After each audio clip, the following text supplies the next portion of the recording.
അപൂർവ ജനിതക രോഗമായ SMA ബാധിച്ച ചികിത്സയിൽ കഴിയുന്ന കുട്ടിയെ സഹായിക്കാൻ ശ്രീകണ്ഠപുരം നന്മ ജീവകാരുണ്യ സംഗീത കൂട്ടായ്മയുടെ നേതൃത്വത്തിൽ സംഗീതയാത്ര നടത്തി.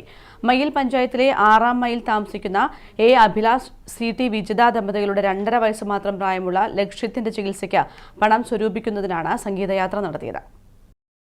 അപൂർവ ജനിതക രോഗമായ SMA ചികിത്സ നടത്തുന്നതിനുള്ള മരുന്നിന് 18 കോടി രൂപ വേണം. ഇത്രയും തുക ലക്ഷ്യത്തിന്റെ നിർധനരായ കുടുംബത്തിന് താങ്ങാൻ പറ്റുന്നതിലും വളരെ അധികമാണ്. സുമനസ്സുകളുടെ അകമഴിഞ്ഞ സഹായമുണ്ടെങ്കിൽ മാത്രമേ ഇനി ചികിത്സ മുന്നോട്ടു പോകാൻ സാധിക്കുകയുള്ളൂ. ലക്ഷ്യത്തിന്റെ ചികിത്സയ്ക്ക് പണം സ്വരൂപിക്കാനായി K. Sudhakaran MP, MV Govindan MLA, Sadanandan MP തുടങ്ങിയവർ രക്ഷാധികാരികളായി കമ്മിറ്റി രൂപീകരിച്ചിരുന്നു.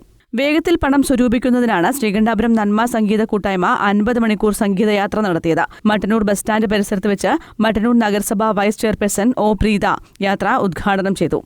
സംഗീത കൂട്ടായ്മയുടെ പ്രവർത്തകർ ജീവകാരുണ്യ പ്രവർത്തനങ്ങൾ ചെയ്തു വരുന്ന സാഹചര്യത്തിൽ 24ഓളം രോഗികൾക്ക് സഹായകരമാകുന്ന രീതിയിൽ ഒരു രോഗിക്ക് 50 മണിക്കൂർ എന്ന രീതിയിൽ അവരുടെ കഴിവുകൾ ഉപയോഗിച്ച് പാട്ടുപാടി പാട്ടുവണ്ടി സഞ്ചരിച്ചുകൊണ്ടാണ് നമ്മളെയെല്ലാം കാണാൻ വേണ്ടി എത്തിയിട്ടുള്ളത്. ഇത്തരം ചികിത്സാ സഹായങ്ങൾ നൽകാൻ, കാരുണ്യ പ്രവർത്തനങ്ങൾ ചെയ്യാൻ സന്മനസ്സുള്ളവർക്ക് മാത്രമേ സാധിക്കുള്ളൂ. നഗരസഭാ കൗൺസിലർ ശ്രീലത അധ്യക്ഷത വഹിച്ചു. ഗായകരായ സന്തോഷ് കാവുമ്പായി, സജീർ തില്ലങ്കേരി, രാകേഷ് ലൂക്ക, രമേശ് അടൂർ എന്നിവർ സംഗീതയാത്രയിൽ പങ്കെടുത്തു.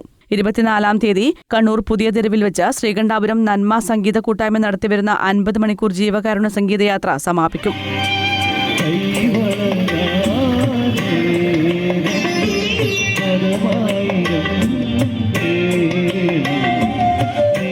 News bureau, Mattannur.